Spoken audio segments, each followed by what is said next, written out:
Chapter 1 Gullivers Travel Story. Long ago in England, there lived a businessman named Lemuel Gulliver. One day, he decided to travel to the South Seas with his friends. The sea was rough and violent storms struck their old battered ship. All the sailors, including the captain, drowned. Even Gulliver's friends could not be found. Gulliver was saved only because he held on tight to a large wooden log. He swam against the waves for hours and finally found himself near a piece of land. Gulliver didn't find anything on the shore except a few shrubs and trees. He was very tired from his long swim and soon fell into a deep sleep on the soft grass. When Gulliver woke up, he found that his arms and legs had been tied to the ground. Thin scratchy ropes were slung across his shoulders and chest and would not let him move. Then he saw a couple of tiny men dressed as soldiers, walking on his chest. And these tiny men could talk. They had captured Gulliver and took him as their prisoner. They told Gulliver that they were taking him to their capital city called Lilliput. Hundreds of Lilliputians thronged around to see this giant. They fed Gulliver tiny green apples and bright yellow bananas and built a platform with wheels to start their long journey towards Lilliput. They arrived in the capital city. Gulliver was astonished to see an entire world of tiny trees, houses, animals and men all around him. And then he was brought before the king.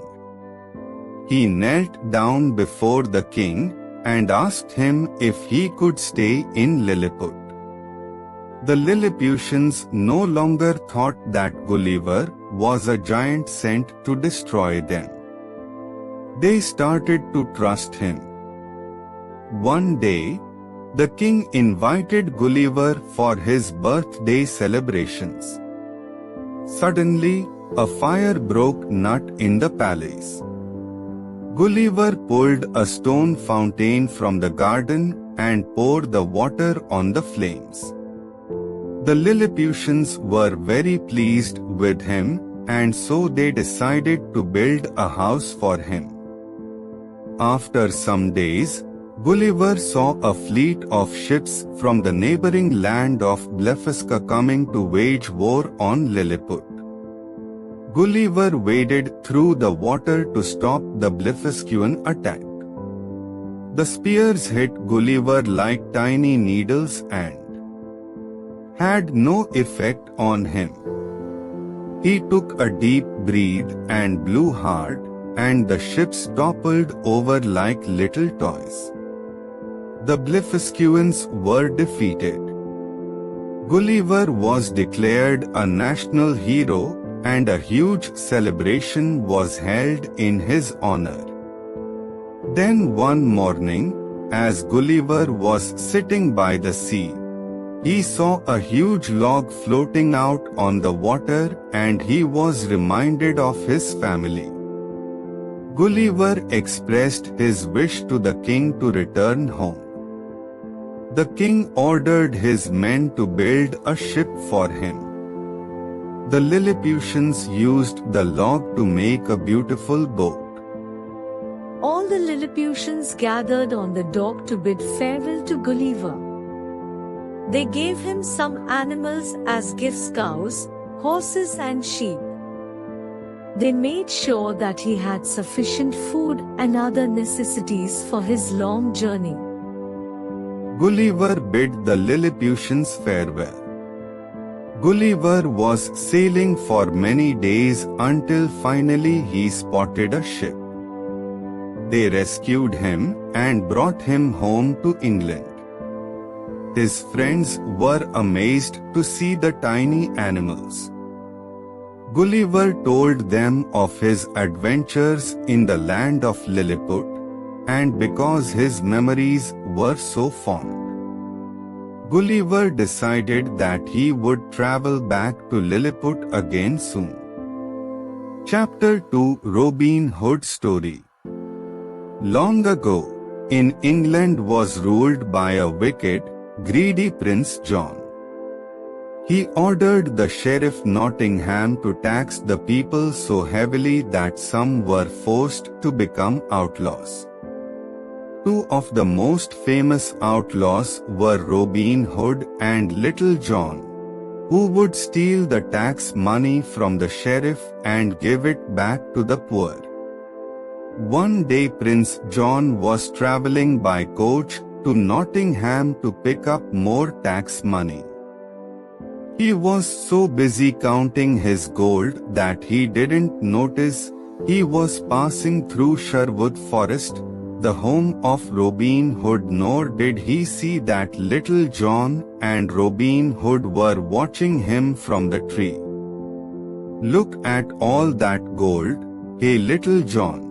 Let's pay Prince John a little visit," said Robin Hood. In his coach, Prince John was talking to his counselor, Sir Hiss, about his favorite subject, gold. Life has become so wonderful since King Richard left for the Crusades. He treated the people too nicely, and he missed out on all this lovely gold, said Prince John. Robin Hood and Little John were standing by the roadside disguised as lady fortune tellers when the coach passed by. Prince John ordered to stop the coach.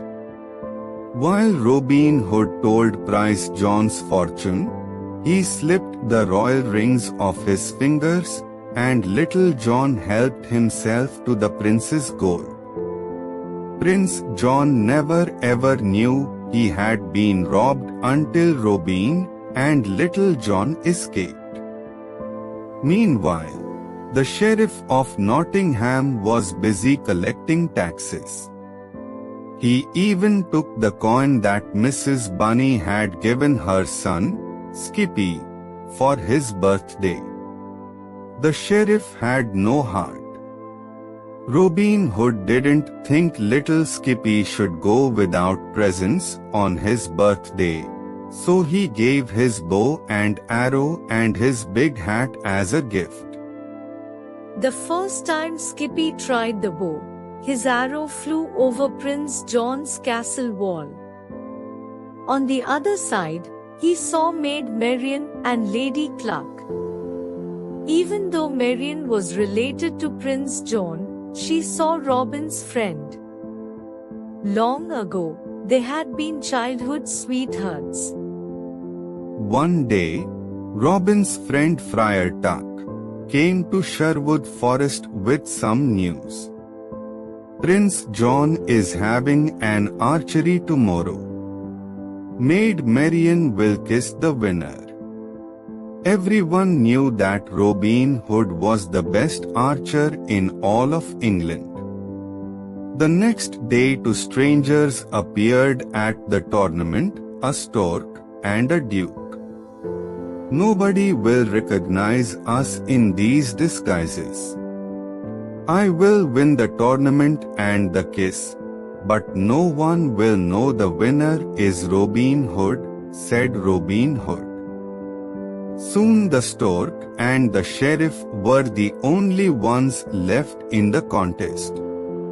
And even though sheriff tried to cheat by having the target moved, the stork made an amazing move and won. Prince John watched very closely. Robin Hood came to claim his prize, but Prince John ordered his guards to seize him and gave him immediate death. But suddenly, Little John grabbed Prince John and told him to free Robin Hood. Once Robin was free, a big fight began. Robin and Little John fought off the guards bravely. Swords clashed and the arrows flew. Maid Marian was almost seized by the guards, but Robin somehow rescued her. He and his friends escaped into woods. Safely back in Sherwood Forest, all of them celebrated, and Little John sang a song making fun of Prince John. It was so funny that soon all of Nottingham was singing it. On hearing it, Prince John became very angry and commanded to double the taxes. But of course, nobody could pay, and the prisons were full. The sheriff even robbed the church and arrested Friar. When Prince John heard that Friar Tuck was in jail, he planned a new trap for Robin Hood. "We will hang Friar in the morning, and when Robin comes to the rescue, we will have him," said Prince John. But Robin Hood was a foxy fellow, and he was dressed up like a guard. He and Little John climbed the high castle wall and carefully stole the jail keys from the sheriff, who was sleeping. Everyone was surprised to see familiar faces and cried with joy. Everyone was surprised to see familiar faces and cried with joy. Meanwhile, Robin had climbed up into Prince John's bedroom, where all the gold was kept. Prince John and Sir Hiss were sound asleep. Robin tied the bags of gold to a rope between the bedroom window and the jail. Suddenly Prince John awoke and saw there was no gold left. The courtyard became a jumble of arrows, guards, and fleeing prisoners. When Robin's hat bobbed to the surface of the moat, Prince John was overjoyed and thought that he was dead. But Robin had escaped by diving in the moat. Even Little John thought that Robin had drowned.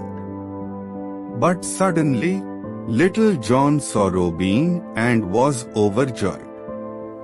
Soon after Robin's narrow escape, good King Richard Narrow came back from the Crusades to take his place on the throne of England. Happiness returned to the land. Robin Hood and Maid Marian were married, and all their friends came to wish them all. Chapter 1: Having a Best Friend. A story tells that two friends were walking through the desert. During some point of the journey they had an argument, and one friend slapped the other one in the face. The one who got slapped was hurt, but without saying anything, wrote in the sand, "Today my best friend slapped me in the face." They kept on walking until they found an oasis, where they decided to take a bath. The one who had been slapped got stuck in the mire and started drowning, but the friend saved him. After he recovered from the near drowning, he wrote on a stone, "Today my best friend saved my life." The friend who had slapped and saved his best friend asked him, "After I hurt you, you wrote in the sand and now you write on a stone, why?" The other friend replied, "When someone hurts us, we should write it down in sand where vines of forgiveness can erase it away. But when someone does something good for us, we must engrave it in stone where no wind can ever erase it." Moral: Do not value the things you have in your life, but value who you have in your life.